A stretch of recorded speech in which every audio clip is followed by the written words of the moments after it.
Pancasila bukanlah ideologi yang bersifat statis, yang hanya dikaji di ruang akademis atau dikumandangkan di upacara-upacara kenegaraan.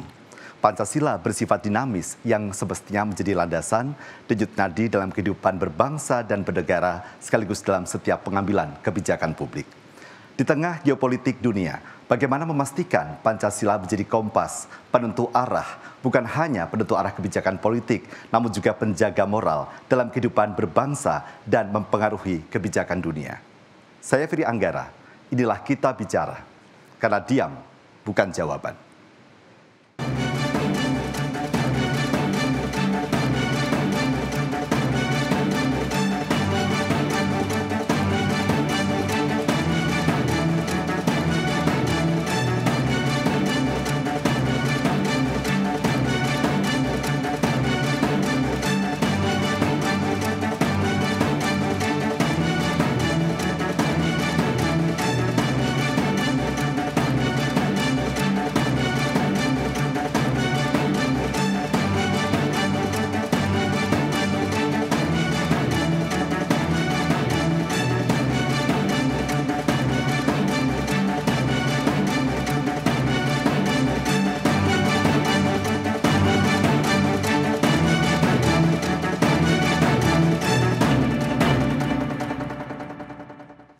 Pak Agus, bagaimana nilai-nilai strategis Pancasila dalam mewarnai kebijakan di geopolitik dunia?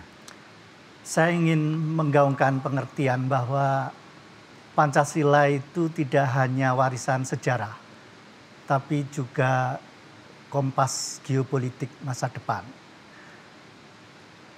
Pancasila dalam pengertian sebagai kompas geopolitik masa depan itu berakar dari pengertian bahwa ini adalah sebuah kekuatan lunak yang kita miliki, soft power, ya, yang maknanya bahwa di dalam spirit Pancasila kita tahu ada nilai-nilai universal yang dirasakan dan dianggap penting bersama oleh masyarakat internasional. Jadi promoting nilai-nilai ini yang kemudian penting. Tapi juga membuktikan di dalam negeri, ya, kita leading by example itu juga penting. Jadi ada tantangan-tantangan yang nanti di semua level harus kita lakukan,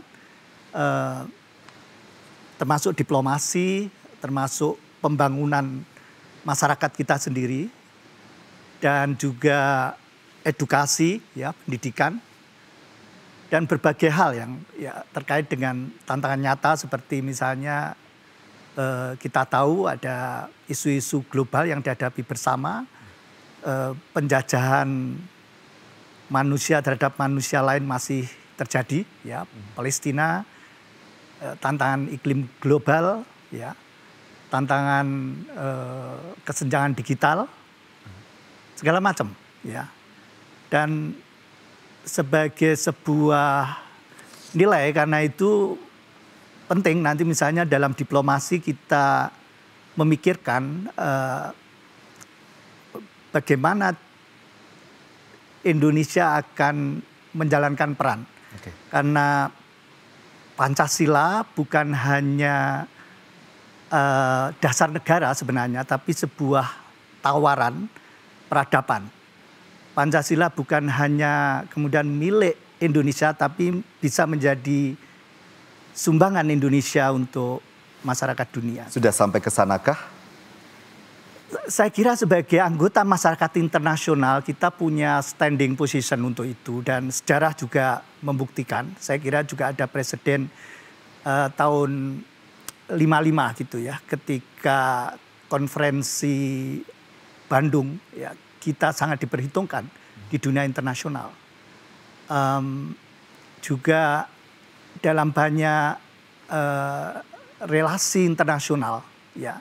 Walaupun kita tahu juga, saya kira yang penting memahami, misalnya Indonesia jangan pernah merasa superior, tapi juga inferior. Jadi harus ada kepercayaan diri epistemik yang kuat. Ya, ini kita punya nilai yang tadi kita sebut soft values yang saya kira kita harus yakin bahwa ini sesuatu yang masyarakat dunia bisa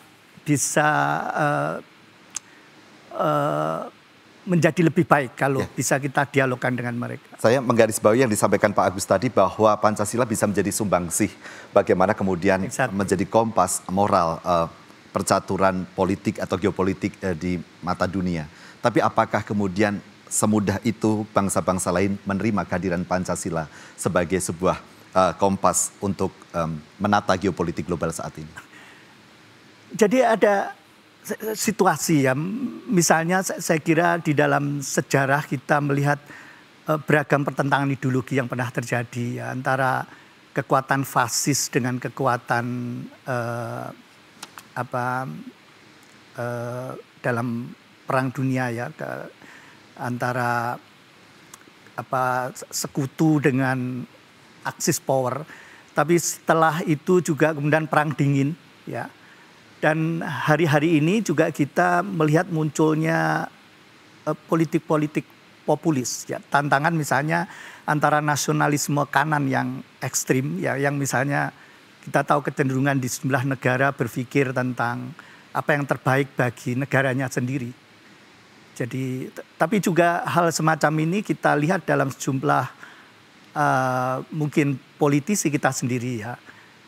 Trump misalnya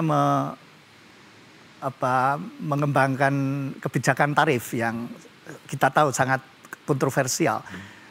Jadi tarik menarik antara kepentingan yang individualistik yang menguasai ideologi itu dan dorongan-dorongan lain. Nah, kita melihat sebenarnya Pancasila itu selalu bisa menjadi jalan tengah. Jadi berdiri karena kekhasan dari nilai-nilainya yang unfortunately juga bisa diinterpretasikan sedemikian rupa untuk melayani misalnya otoritarianisme, tapi juga Pancasila bisa melayani demokratisasi dan masyarakat demokratik yang lebih baik. Nah, ini kemudian tergantung dari kapasitas epistemik dari seluruh warga negara kita, tapi juga kemampuan kita untuk bicara secara internasional. Nah, saya juga membayangkan misalnya kombinasi antara diplomasi dan keamanan itu penting ya. Misalnya daripada tentara atau militer diseret untuk mengurusi urusan-urusan sipil domestik ya. Mungkin kita bisa dorong mereka atau sarankan mereka untuk justru promoting intinya kemudian value forward ya. Instead of interest driven gitu. Jadi lalu diplomasi kita menekankan pada nilai-nilai ini. Kehidupan dunia seperti apa yang kita bayangkan. Kemampuan diplomasi kita cukup baguskah saat ini untuk mempromot Pancasila? Saya kira so far kita bekerja ke arah sana ya kan. Untuk keadilan, untuk kesetaraan, mengatasi ketimpangan ekonomi. Ya, tetapi semua politik selalu basisnya seringkali memang berbasis interest. Tetapi interest tanpa values itu lalu politik menjadi sesuatu yang mungkin menjadi sangat narrow dan mungkin ya nasty at the end of the day. Pak Agus, kita tahu bahwa Pancasila menjadi pondasi dasar ideologi bangsa, pijakan ketika kita membuat hukum-hukum nasional. Tapi bagaimana ketika itu diimplementasikan dalam misalnya perjanjian internasional? Seberapa kemudian bisa mewarnai dan memiliki posisi tawar yang cukup bagus, bargaining yang baik? Nah, salah satu kuncinya kan sebenarnya gini, sebelum kita menceramai orang lain, ya, kita harus memberi contoh, jadi leading by example. Nah, kemampuan kita misalnya memperkuat demokratisasi, ya, kemampuan kita untuk mengurangi kesenjangan ekonomi, itu menjadi batu ujian. Termasuk mendorong kesejahteraan masyarakat kita sendiri, menciptakan sistem politik yang kuat dan robust yang berbasis pada kedaulatan rakyat. Jadi ini lalu juga ada tantangan membangun institusi politik yang baik ya, yang legitimate, yang absah dan yang semua orang terlibat karena kita memeluk demokrasi. Artinya apakah Pak Agus ingin mengatakan bahwa seyogyanya persoalan-persoalan internal kita harus diselesaikan terlebih dahulu? Saya kira simultan karena hidup nggak bisa dipisah-pisah kayak gitu ya kan. Jadi kita juga berinteraksi bersamaan dengan orang-orang lain di negara lain. Kita masyarakat terbuka ya, terhubung dengan misalnya ada kawan-kawan yang mungkin sama berpikirnya di Eropa, di Amerika, di Asia ya, tapi juga ada mereka yang mempromosikan nilai-nilai yang mungkin perlu kita konfrontir gitu.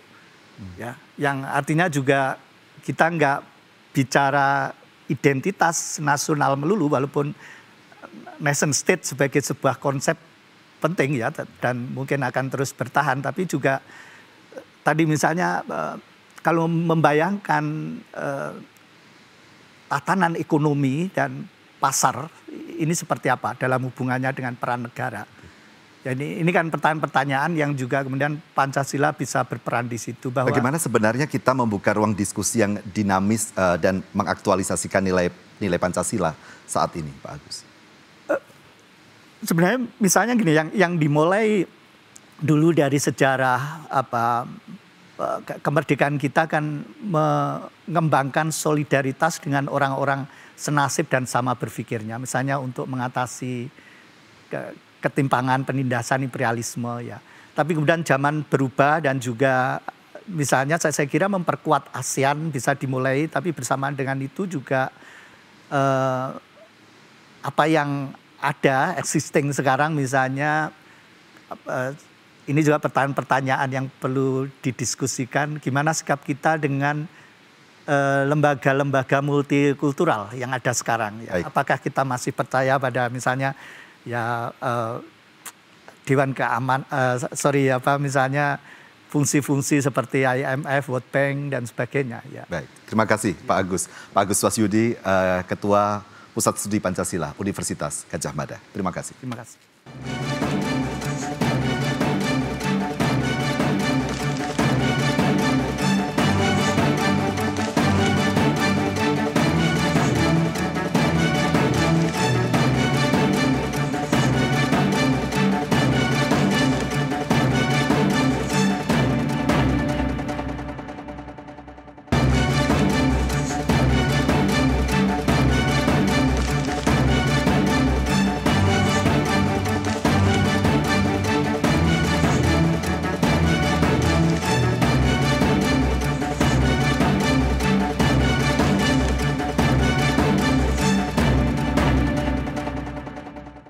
Pak, tadi kita tahu Indonesia memiliki populasi yang besar, kekayaan alam yang melimpah, negara kepulauan, tapi apakah itu cukup untuk menjadi modal kita memberikan pengaruh dalam percaturan geopolitik dunia?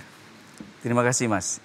Jadi apa yang kita klaim sebagai negara besar secara fisik, baik itu jumlah demografi kita dan juga region kita, itu masih pada posisi statis atau potential power.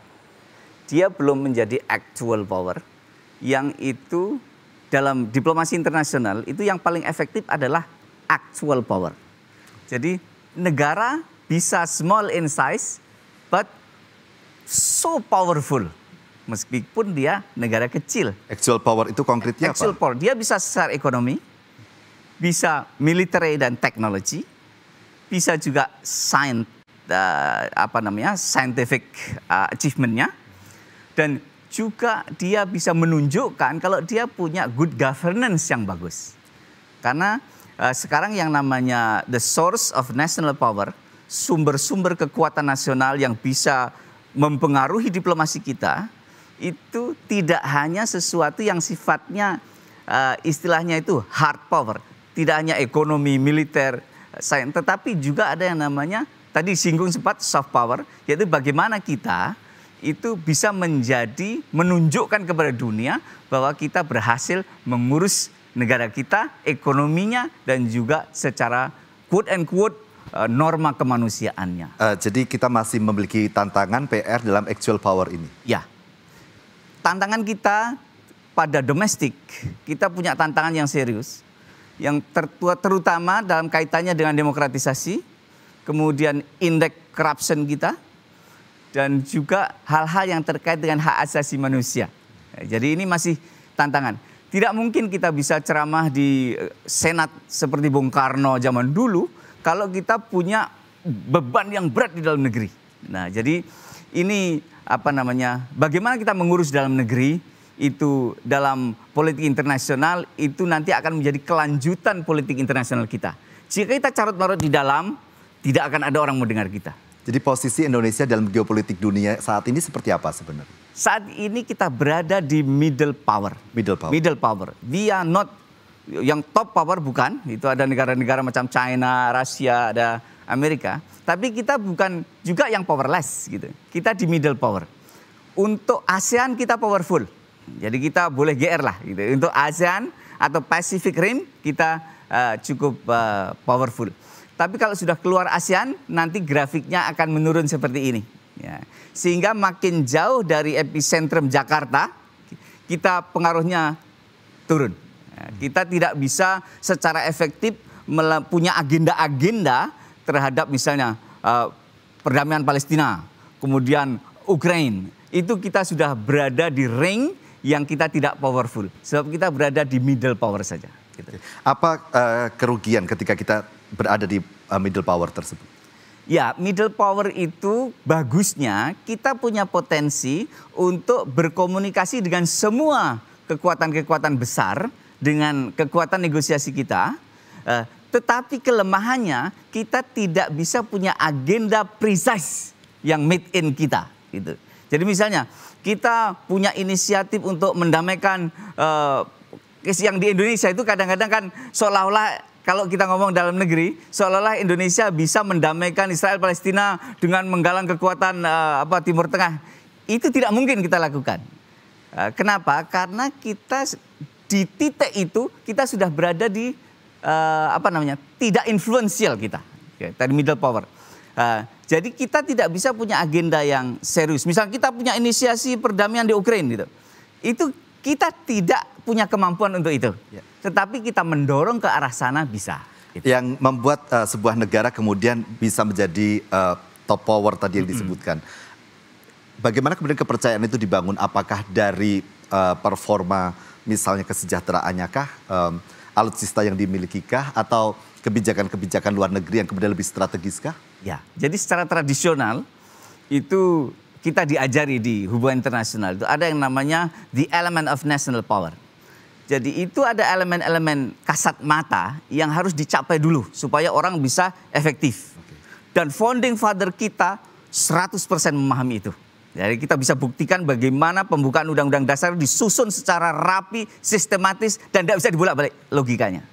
Nah, jadi elemen of national power itu baik itu namanya economic power, military power, bahkan diplomasi, bahkan pentingnya swasembada pangan bagi kita dan penyatuan militer dengan untuk wilayah kita. Luas wilayah itu juga bagian unsur national power. Tapi semua itu sekali lagi di zaman sekarang harus ditambahi lagi. Tidak hanya itu. Tetapi bagaimana kita mengurus negara kita secara lebih humanis. Demokrasi, hak asasi manusia, pemerataan, jaminan kesehatan. Itu dipertimbangkan dalam dunia sekarang. Nah, kalau kita sudah punya istilahnya actual power ini, nah itu kita baru bisa naik level. Ya. Di tengah tantangan geopolitik global saat ini kita tahu ada perang dagang, isu tentang perubahan iklim, tadi juga disebutkan tentang kesenjangan digitalisasi dan sebagainya. Maka apa yang kemudian harus dilakukan kita sebagai sebuah bangsa? Bangsa Indonesia sebenarnya punya modal yang besar dengan ideologi negara kita yang itu bisa menjadi semacam prisma. Jadi Pancasila itu bisa menjadi prisma. Ya, prisma itu bisa menampung semua cahaya dan nanti dia akan menyatu di situ. Tapi kalau kita lihat satu-satu dia memang berbeda-beda gitu. Sehingga kita bisa menggunakan Pancasila norm itu sebenarnya itu bisa menjadi kekuatan kita dalam menggalang solidaritas internasional. Solidaritas, international solidarity. Tetapi apakah international solidarity ini bisa menjadi actual power untuk melahirkan perjanjian-perjanjian internasional, untuk membentuk perdamaian? Nah, itu butuh syarat-syarat. Syaratnya adalah? Syarat-syarat antara lain satu, apakah kita punya actual power? kepemimpinan sangat penting. Yang bisa pidato di Senat Amerika itu sampai hari ini hanya Bung Karno. Dan berkata Pancasila, menawarkan Pancasila di sana. Dan itu kita bisa ulang lagi kalau kita punya kepemimpinan dan actual power seperti yang saya sebut tadi. Itu di masa-masa dewasa ini. Gitu. Artinya ada juga catatan tentang kemampuan diplomasi kita yang harus diperbaiki. Ya, diplomasi kita itu ya sejauh ini sudah bagus lah. Sejauh ini sudah bagus. Artinya ada pendidikan diplomasi, diplomat yang berjenjang dan sebagainya. Tetapi diplomat kita itu beliau itu baru akan pede kalau kita punya actual power. Gitu. Di meja perundingan itu kan yang dikontestasikan itu bukan hanya nilai baik dan buruk. Tetapi bagaimana persepsi lawan bicara kita terhadap masalah yang sedang kita bahas dan persepsi dia terhadap lawan bicara. Kalau yang diajak bicara, misalnya Presiden Indonesia ketemu dengan Presiden Amerika, itu mindsetnya, wah hati-hati. Kan pertama begitu. Tapi kalau kita bicara dengan quote and quote Presiden Timor Leste, is a friend, tidak masalah gitu. Jadi di meja perundingan tidak hanya baik dan buruk, tetapi bagaimana kita bisa mempengaruhi persepsi bangsa lain bahwa kita itu punya actual power untuk melaksanakan semua plan internasional kita. Itu penting. Baik, terima kasih Pak Takdir Ali Mukti, Dekan Visipol Universitas Muhammadiyah, Yogyakarta. Terima kasih.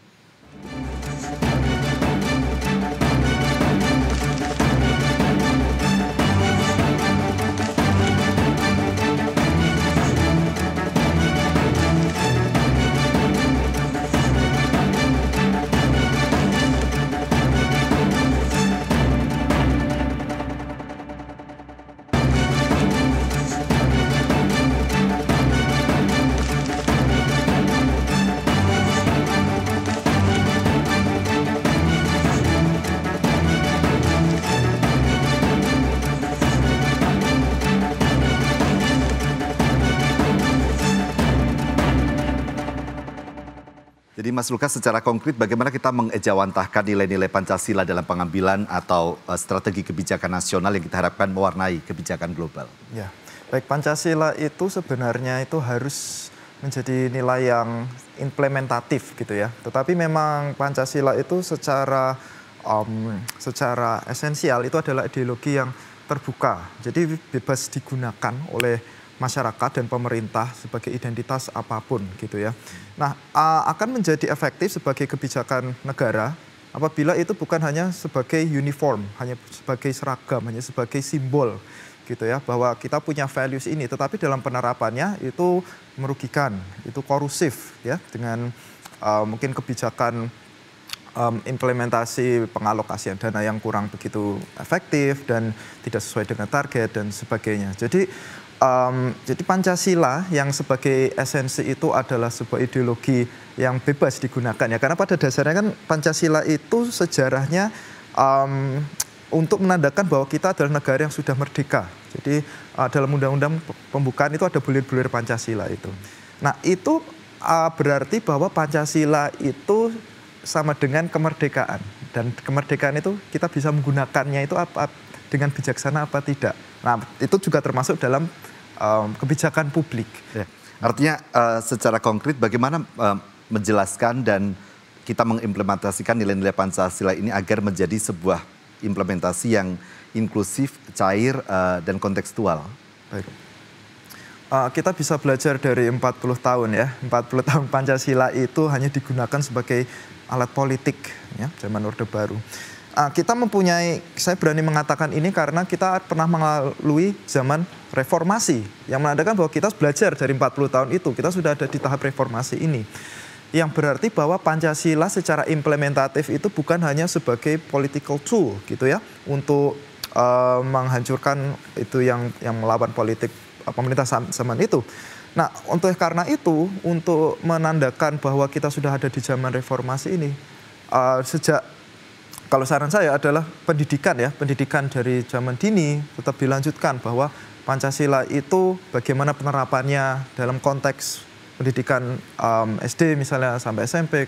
Nah, lebih ketika sudah mencapai perguruan tinggi ya, dalam perguruan tinggi saya selalu mengajarkan mahasiswa saya bahwa dalam perguruan tinggi ini bagaimana Pancasila itu harus kalian hidupi secara kritis ya, harus hidupi secara kritis dan implementatif sesuai dengan kadar kalian sebagai mahasiswa, gitu ya, sebagai anak muda, gitu ya, seperti itu. Membangun daya kritis itu bagaimana kemudian bisa dimunculkan di tengah adanya tantangan dari generasi ke generasi yang selalu berbeda-beda, termasuk di era disrupsi saat ini. Baik, jadi Pancasila itu suatu ideologi terbuka yang sangat menarik ya. Jadi dia bukan ideologi tertutup seperti fasisme atau komunisme gitu ya. Bahkan ekstrimnya itu bukan sebagai kitab suci, quote and quote gitu ya, bukan sebagai kitab suci, tapi dia adalah value universal yang bisa sesuai dengan tantangan zaman. Begitu ya. Jadi tentang spiritualitas, kemanusiaan, persatuan, demokrasi, keadilan itu kan suatu yang zaman ke zaman sampai akhir zaman itu tidak akan bisa out of date gitu ya. Nah, misalnya dalam teknologi zaman sekarang itu di mana hoaxes, di mana ada hate speech, di mana kabar simpang siur satu sama lain bisa berbeda. Nah, itu tuntutan kritis itu sangat diperlukan gitu ya. Nah, kalau tuntutan kritis ini mungkin sesuai dengan sila peri kemanusiaan ya, bahwa manusia itu harus berkembang terus, manusia harus sesuai dengan kebutuhan zamannya, sila ketiga itu. Baik, Mas Lukas, mungkin akan muncul pertanyaan batasan kritis itu seperti apa ketika kita diajak untuk berpikir dan kemudian melakukan kajian kritis tentang Pancasila. Baik, Pancasila itu kan sebenarnya sebuah solusi, jadi solusi di mana waktu itu founding fathers kita menemukan, oh kita sudah ada negara baru nih. Bagaimana kita itu dengan masalah-masalah yang ada itu Pancasila menjawab. Nah, begitu juga dengan era sekarang ini. Parameter kekritisan itu adalah apakah kekritisannya itu menimbulkan solusi dari masalah atau malah menambahkan. Gitu ya. Jadi bahwa mahasiswa itu dengan semangatnya, dengan lagi semangat Gen Z sekarang yang sangat kritis ya, dengan aware dengan medianya, bahwa mungkin generasi milenial atau zaman Orde Baru itu media itu hanya satu arah gitu ya, televisi, radio. Tapi sekarang dengan social media, interactivity, nah bagaimana kebijakannya mereka itu diuji ya, dengan kekritisan, dengan dibekali Pancasila, supaya setiap kata yang mereka ujarkan itu jangan sampai hate speech, justru harus menjadi solutif. Ya. Tadi Mas Lukas juga menyinggung bahwa ini adalah value yang universal. Artinya bisa diadopsi di level global sebenarnya. Artinya ini bukan hanya sekedar menjadi value pegangan dari bangsa Indonesia, tapi bisa juga mempengaruhi geopolitik dunia. Betul. Jadi permasalahan-permasalahan sekarang yang terjadi secara global itu kan masalah sektoral, masalah eksklusivitas, jadi hanya satu negaranya mementingkan negaranya sendiri atau golongan hanya mementingkan golongannya sendiri. Itu kan sebenarnya karena lepas dari value-value universal yang sebenarnya terkandung di dalam Pancasila, value-value tentang kemanusiaan, keadilan, demokratisasi, spiritualitas. Nah itu karena lack of-nya itu, makanya banyak sekali permasalahan-permasalahan yang terjadi di dunia itu. Dalam pandangan Mas Lukas, agar kemudian value ini bisa sampai di level global, apa yang harus kita perbaiki atau harus kita lakukan bersama di percaturan geopolitik dunia? Jadi memang kita secara politik itu memang kita itu in the middle row gitu ya. We're not very powerful tapi not very weak juga. Tapi ada juga aspek-aspek lain ya yang disorot oleh masyarakat kita. Misalnya tentang budaya kita, pariwisata kita, Pramudia Anantatur misalnya mendapatkan Raymond Magsaysay Awards ya. Tentang penghargaan sastra gitu ya. Mungkin kalau menurut saya dengan kita berkarya dengan apa yang kita miliki, misalnya budaya kita, sastra kita gitu ya. Nah melalui sastra misalnya, sastra yang sudah dibuktikan dengan Pramudia Anantatur, kemudian juga W.S. Rendra juga yang berkiprah di United States dan di kancah dunia, kita bisa memberikan value-value itu ya, yang ada di kehidupan kita, walaupun dalam implementasi negara kita zaman sekarang itu masih perlu banyak dibenahi. Tapi lepas dari itu, ya, kita bisa berkarya di mana value-value itu mencerminkan hal-hal baik, hal-hal positif yang sebenarnya ada di Indonesia. Baik. Artinya yang ingin Mas Lukas sampaikan adalah bahwa ketika kita ingin mempromot Pancasila atau value-value dalam Pancasila di geopolitik dunia, ini tidak harus selalu melalui mekanisme politik. Betul. Bisa dilakukan dalam bidang apapun, seperti itu? Betul sekali. Ya, tapi kalau kita melihat positioningnya seperti apa sekarang? Oke, memang positioning kita sekarang ini ya in the middle row gitu ya. We're not very powerful juga dalam berbagai aspek ya.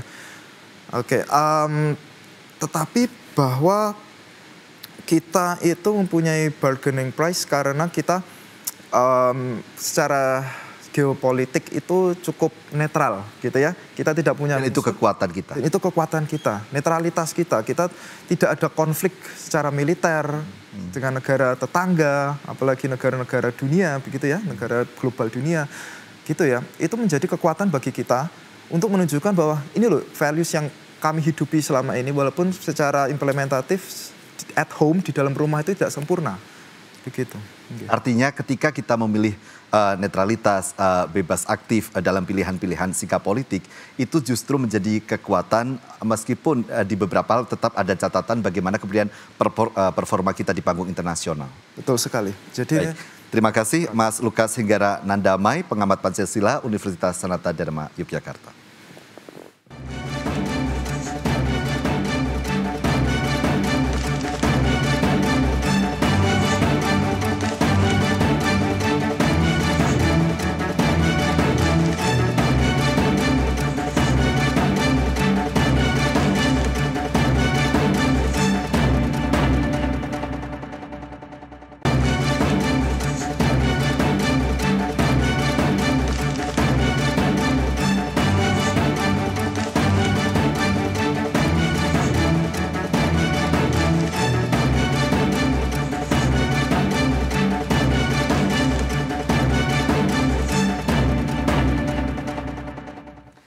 Ya, Pak Agus, tadi Pak Takdir menyebut bahwa saat ini kita ada di middle power dalam geopolitik dunia.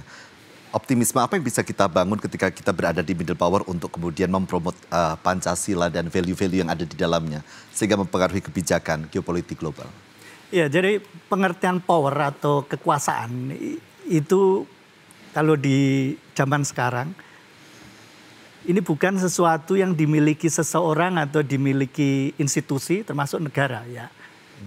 Jadi power atau kekuasaan itu sesuatu yang sangat kompleks dan multifaceted, beroperasi melalui bahasa, melalui diskurs, melalui relasi kuasa. Dan karena itu saya kira teori-teori hubungan internasional seperti realisme atau neorealisme mungkin banyak, saya kira politisi kita atau militer yang masih berpikir seperti itu, tapi saya kira zaman berubah ya. Jadi pengertian kuasa sendiri harus kita koreksi ya, apa yang sebenarnya atau dimaksudkan dengan makna kekuasaan itu. Jadi apa kemudian pemaknaannya? Jadi kekuasaan itu sesuatu yang relasional, diffuse dan sangat bergantung pada relasi sosial. Saya ingin menyebut misalnya beberapa negara mungkin kalau di era dulu selalu menghitung kuasa dari misalnya berapa jumlah militer yang kamu miliki atau senjata bom atom atau ya senjata nuklir dan sebagainya. Nah, kalau kita bicara soft power itu kita bicara sesuatu yang kemudian berbeda. Performa kita misalnya dalam negeri ya, kalau kita bisa mempromosikan misalnya tatanan demokratik yang lebih baik ya, atau juga bisa mengatasi masalah kesenjangan ekonomi dengan lebih baik ya. Lalu juga bakat-bakat di kalangan anak muda bisa bertumbuh ya. Orang sekarang bicara tentang misalnya fungsi dari sistem keuangan global yang tidak lagi bergantung pada Federal Reserve atau apa ya, ngomongin blockchain, ngomongin kripto segala macam ya. Dan artinya makna kuasa akan terus berganti. Nah, pengertian Pancasila saya kira relevan di sini karena kita akan bicara misalnya apa makna identitas nasional yang kita maksud. Identitas itu evolving, bukan sesuatu yang fix dan given. Tapi juga kita punya potensi misalnya Islam dan sebagai negara Muslim, tapi juga memeluk demokrasi. Ini sesuatu yang menarik, ya, yang bagi dunia luar menilai bisa ya gitu. Jadi bagaimana Islam berdamai dengan demokrasi. Tapi juga kita ngomongin tentang saya kira misalnya cultural diplomasi, ya, diplomasi budaya yang kita maksud. Mempromosikan tadi yang kita diskusikan dari awal tentang promosi nilai-nilai. Apa sih sebenarnya prinsip atau impian, ya, visi kita mengenai dunia hari ini dan masa depan. Kita juga, saya kira misalnya tantangan-tantangan global tapi juga domestik yang terkait dengan isu. Saya akan ke Pak Takdir. Sebenarnya kalau kita menarik pada sejarah masa lalu, termasuk ketika Pancasila dilahirkan, bagaimana kemudian pandangan internasional pada saat itu, Pak Takdir? Jadi Pancasila itu memang didesain pada saat dunia waktu itu mengalami shifting geopolitik. Bahkan kalau kita hitung per tanggal, gitu, itu pembahasan Pancasila oleh founding father kita itu di bulan yang sama dengan pembahasan UN Charter. Jadi kalau kita bicara Pancasila dimulai formalnya di BPUPKI, Pak Agus lebih hafal ini, tanggal 29 Mei sampai 1 Juni, lalu ada keputusan 22 Juni soal Piagam Jakarta, lalu dibahas lagi nanti pada 18 Agustus. Itu pada saat yang sama, tanggal 26 April, itu draft UN Charter dibahas. Pada tanggal 26 Juni 45 atau 4 hari setelah Piagam Jakarta, itu UN Charter ditandatangani. Dan oleh 50 negara. Lalu loh kok PBB berdiri tanggal 24 Oktober? Itu karena Polandia tanda tangan belakangan. jadi 51 yang dideklarasi waktu itu. Jadilah mestinya 26 Juni 45 UN Charter, tetapi ditarik ke 24 Oktober 45. Jadi pada saat yang sama waktu itu kekuatan-kekuatan itu sedang berinteraksi dengan geopolitik baru. Kenapa kok geopolitiknya baru? Karena Perang Dunia Pertama itu aktornya pindah blok pada Perang Dunia Kedua. Jadi yang ada yang namanya sekutu Entente dengan kekuatan sentral. Waktu itu ada UK, Rusia, kemudian ada Prancis. Belakangan tahun 1917 ketambahan Cina dan Amerika, itu nanti Jepang juga masuk di situ, melawan Jerman. Tapi pada Perang Dunia Kedua berubah, Jepang gabung Jerman, Italia gabung Jerman. Apakah memang itu sebenarnya berarti kita bisa mengatakan Pancasila merupakan respon sejak awal dibuat itu terhadap kondisi geopolitik dunia? Bukan respon, tetapi begini. Para founding father waktu itu memang menggali nilai-nilai Pancasila dari bumi Indonesia. Ya. Dari bumi dan air Indonesia. Oke. Tetapi para founding father saat itu adalah well network pengetahuannya. Jadi well literated untuk international circumstance. Waktu itu. Visioner begitu. Bukan hanya visioner, tetapi update pengetahuannya. Sehingga pada saat sidang-sidang di pembahasan Pancasila, ngerti di pembahasan UN Charter tekan ngendi itu saya yakin tahu gitu. Karena waktunya sama persis. Nah, oleh karena itu Pancasila tidak akan pernah gagap terhadap perubahan geopolitik. Kenapa? Karena Pancasila lahir dalam situasi perubahan geopolitik. Nah, oleh karena itu jika sekarang potretnya sekarang geopolitik bagaimana sih? Sekarang persis yang terjadi Perang Dunia Kedua dan yang pertama. Sekarang yang kemarin Cina Amerika bersahabat Perang Dunia Kedua, sekarang berhadapan Cina dengan Amerika head to head. Rusia sekarang tidak berhadapan dengan Amerika, tapi dia ada di BRICS. Sehingga sebenarnya BRICS sendiri anti dolar. Tetapi karena hubungan pribadi Putin sama Trump, jadi agak sebut gak kena sanksi gitu. Nah, maksud saya dalam situasi dunia yang sekarang sedang shifting ini, Pancasila sebenarnya dia bisa menjadi magnet. Kalau kita, diplomat kita bisa memanfaatkan, kepemimpinan nasional kita bisa memanfaatkan, values dari Pancasila ini bisa menjadi magnet untuk kita manfaatkan situasi sekarang. Kita tidak bisa mendikte realitas dunia, tetapi kita harus merespon itu dengan baik. Samalah kalau kita ada di market, Kita tidak bisa mendikte market, tetapi respon kita kepada market itulah yang memberikan kita keuntungan. Dan kita punya Pancasila. Dan kita punya Pancasila. Baik, saya ke Pak Lukas. Bagaimana Pak Lukas melihat peluang besar Pancasila ini? Karena tadi juga digarisbawahi Pancasila tidak akan pernah gagap terhadap dinamika politik dunia. Jadi geopolitik dunia sekarang ini medianya itu interaktif ya sekarang itu. Jadi di zaman yang sebelum-sebelumnya itu dengan radio dan TV itu kan hanya satu arah. Jadi anak muda dan juga orang-orang netizen zaman sekarang itu harus dibekali Pancasila ya untuk berkontribusi, oke, walaupun hanya dalam skala kecil ya, dalam skala kecil melalui sosial media dan interaktivitas suasana geopolitik dunia sekarang gitu ya. Jadi bahwa memang sekarang ini politik dunia itu dikuasai oleh negara-negara yang disebutkan Pak Tadir tadi itu ya, tetapi bahwa Indonesia dengan kita kenal Indonesia sebagai negara yang anti konflik ya gitu ya, bahkan kalau bisa itu menyumbangkan kedamaian gitu ya, dengan ada upaya gitu, ada effort untuk mendamaikan konflik di Palestina seperti itu ya.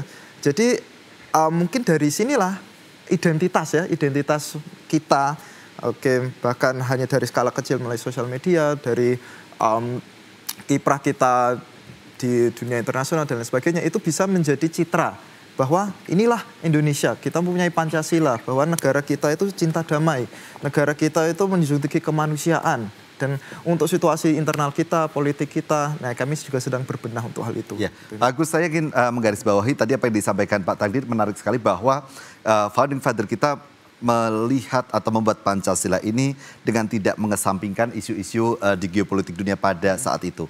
Bagaimana kemudian mengembalikan hal tersebut di tengah tantangan geopolitik dunia sekarang? Prinsipnya kalau Pancasila yang awal itu kan kira-kira juga memberi visi tadi tentang ini bukan sekedar dasar negara tapi tawaran peradaban. Yang kita maksud apa ketika bicara itu? Jadi Soekarno sendiri bicara Pancasila itu bukannya hanya meja statis tapi letsar dinamis. Nah, lalu generasi baru harus menginterpretasikan ya. Seperti misalnya tadi apa makna kekuasaan sebenarnya atau power ya. Apa makna konflik? Dalam politik saya kira konflik itu sesuatu yang tak bisa dihindari ya. Tapi gimana mengelola dan apa istilahnya memanage konflik agar produktif ya, dan kemudian tadi mungkin melayani fungsi transformasi nilai-nilai gitu. Nah, Pancasila berkelindan dengan pertanyaan-pertanyaan ini karena apa? Misalnya kalau kita belajar tentang prinsip sila tentang nasionalisme yang dimaksud, Soekarno kan mengatakan kira-kira ya dia menolak chauvinisme. Jadi ide bahwa kita menjadi pusat dan superior. Enggak, kita harus sama dan setara. Nanti di dalam negeri juga gitu kan spiritnya. Semua orang harus sama dan setara. Diperlakukan sama. Tapi di dunia internasional juga gitu. Kita tidak superior tapi juga tidak inferior dengan bangsa lain. Nah, tapi juga problem-problem nyata yang kita hadapi ya menyangkut misalnya tatanan ekonomi, visi mengenai misalnya ide gotong royong bahwa ekonomi ini sebenarnya satu sistem cooperation, sistem kerjasama, bukan persaingan. Dan lalu walaupun jargonistik kadang-kadang kita salah paham juga ya, kita menolak individualisme misalnya atau kapitalisme ya. Tapi juga apa terkait dengan misalnya sistem sosialisme sikap. Nah, ini konsep-konsep yang harus dipahami secara detail karena implikasinya nanti pada policy, pada kebijakan.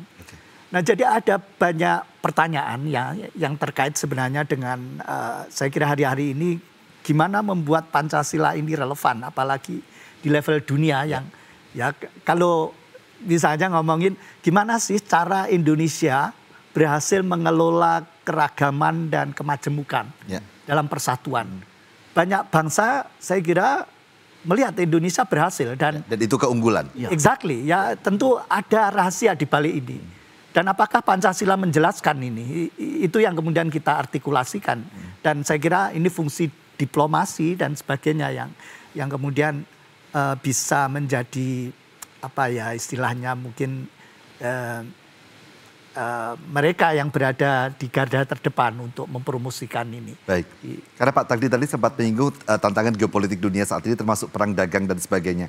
Apa yang harus dilakukan Indonesia sekarang? Jadi begini, Pancasila itu akan laku keras sebagai sebuah universal norm, values. Itu instrumennya adalah diplomasi kebudayaan. Diplomasi kebudayaan. Tapi kalau saya mungkin, Bapak misalnya ada perkembangan dalam teori liberal. Kaum liberal, pendukung liberalisme seperti John Rawls di Amerika misalnya menolak pengertian liberalisme harus kita ekspor. Enggak. Ya. Liberalisme itu justru misalnya ini konsep yang harus diperkuat di dalam negeri dan Amerika harus leading by example. Saya kira spirit seperti ini juga sebenarnya Pancasila kita nggak berambisi mengekspor gagasan atau memaksa orang untuk apa. Tapi kalau kita bisa membuktikan bahwa ini baik, orang akan otomatis bermanfaat bagi mereka. Pak Tagdi. Jadi begini, saya menyambung saja. Jadi kenapa Pancasila harus ditampilkan dengan diplomasi kebudayaan yang lebih smooth gitu? Itu karena kita punya capaian-capaian nasional yang sulit dilangkai negara lain. Orang Amerika saja heran kok sama kita. Habis merdeka, ya rame-rame sedikit 20 tahun, 65, setelah itu kita membangun. Ya soal reformasi dan sebagainya itu kecil lah. Nah, tapi Amerika merdeka perang 80 tahun. Masing-masing negara bagian punya jenderalnya sendiri. Ya, nah, artinya apa? Artinya yang saya maksud kebudayaan dalam arti umum ini, kalau kita bisa menyajikan kemasan, misal nilai-nilai kerukunan yang di sini yang begitu majemuk bisa kita kelola dengan baik. Oke lah ada PR soal Papua. Tapi saya percaya besok juga selesai. Aceh juga selesai kok. Masa Papua nggak selesai? Gitu. Kemudian kebudayaan yang mana yang kita tampilkan? Saya mau kasih contoh. Diplomasi kebudayaan yang saya maksud. Indonesia itu adalah jamaah haji terbesar di dunia. 220.000. Bulan Maret yang lalu saya ketemu Presiden OIC, International Islamic Cooperation, di Jeddah maupun di di Istanbul. Saya ketemu sama beliau. Saya tawarkan satu konsep namanya Green Hajj. Bagaimana bangsa Indonesia yang haji besar itu bisa menjadi contoh orang yang peduli lingkungan dalam berhaji. Tidak sering meludah, tidak buang plastik sembarangan dan sebagainya. Nah, dan itu diplomasi kebudayaan. Itu diplomasi kebudayaan. Karena kalau kita mau masuk ke yang hard diplomasi, mau militer, mau ekonomi, kita belum sampai ke sana. Nah, meskipun itu sifatnya soft ya, diplomasi kebudayaan, tapi bagaimanapun apa yang terbaik kita lakukan di Indonesia itu harus konkret dulu. Harus bisa dibaca dulu oleh orang asing. Artinya Pak Tagdi maaf, ketika bicara diplomasi kebudayaan atau soft diplomasi tadi artinya kita tidak perlu khawatir meskipun actual potensial kita ini masih relatif masih ada PR. Ya ada PR. Karena yang kita tampilkan adalah apa yang memang kita punya actual power secara kebudayaan, Kekayaan kita. Ya memang PR kita tidak hanya di hard power ya. Kita memang ada masalah di HAM, ada di corruption, Nah, itu harus secara simultan tadi harus kita turunkan angkanya. Lalu secara internasional kita akan secara otomatis peran kita akan naik gitu. Baik, Mas Lukas, ada tantangan-tantangan di dalam rumah yang harus diselesaikan seperti yang disampaikan Pak Agus begitu. Bahwa ketika clear semuanya Pancasila terimplementasikan di dalam negeri atau di dalam bangsa kita, maka bangsa lain otomatis akan melihat dan mengakui tanpa kita harus mempromot. Apa yang harus kita benahi kemudian? Ya, jadi merupakan suatu tantangan yang sangat besar ya menurut saya itu untuk membenahi Indonesia yang sangat luas, sangat besar secara demokrasis dan penduduk ini ya. Mungkin kita bisa membandingkan dengan Singapura ya. Singapura kayaknya kecil dan kota dan besarnya itu salah satu kota di Indonesia gitu ya. Mungkin tantangannya tidak se complicated Indonesia. Oke, tapi tantangan yang menurut saya yang harus di-highlight ya, karena Indonesia itu dari Sabang sampai Merauke. Jadi misalnya seperti tubuh, ada satu tubuh yang luka semua bisa merasakan gitu ya. Jadi bagi saya itu kesamarataan ekonomi gitu ya. Jadi harus ada penyamarataan ekonomi secara kesehatan, pendidikan, terutama dari saudara-saudara di timur gitu ya. Jadi Nusa Tenggara, NTT, Papua. Pemerataan pembangunan harus bisa dirasakan semua anak bangsa. Iya, harus dirasakan seluruh bangsa gitu ya. Dan yang perlu saya highlight itu ya, misalnya tentang simbolisme Pancasila ya. Pancasila hanya sebagai sebuah simbolnya, sebuah seragam bahwa ini kita apik, kita bagus gitu, ada value ini ya. Mungkin saya bandingkan misalnya dengan pembangunan IKN gitu ya. Pembangunan IKN kan tujuannya itu untuk supaya Indonesia itu tidak Jawa sentrisme gitu ya. Oke, tetapi bahwa simbolisme yang seperti ini yang harus kita waspadai urgensitasnya gitu. Apakah ini benar-benar urgen? Apakah ini sesuai dengan tujuan dari pembangunan yang merata? Oke, kenapa tidak langsung menunjukkan bahwa pembangunan di Papua ini loh, bahwa di Papua ini kita saudara-saudara kita itu lebih membutuhkan pendidikan, lebih membutuhkan kemerdekaan secara manusia gitu ya, pengembangan humanioranya dan sebagainya. Ya, Pak Agus, secara singkat, bagaimana kemudian kita mengaktualisasikan kembali nilai-nilai Pancasila dalam konteks tantangan geopolitik saat ini?